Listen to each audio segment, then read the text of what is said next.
Let's go mga kabayan, magluto tayo ulit. Yan na natin ng mantika mga kabayan.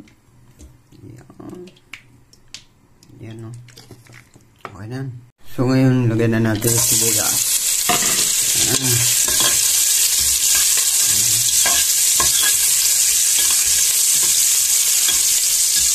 Pag-brownin lang natin ng konti mga kabayan. Kahit hindi na brown, basta kumalat na yung lasa ng sibuyas. Yan, pwede na, lagyan na natin yung chicken.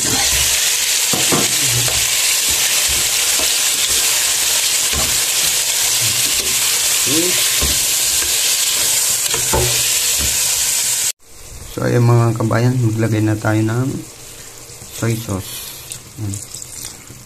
Konti lang ilagay natin. Tapos paminta.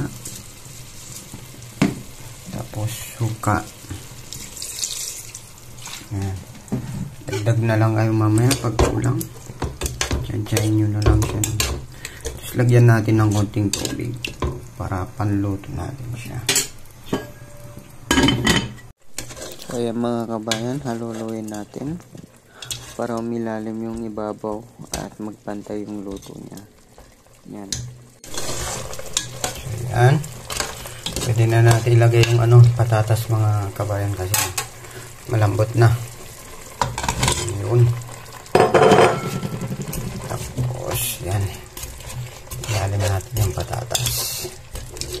Okay na yan. Saka natin takpan. Haluin natin mga kabayan.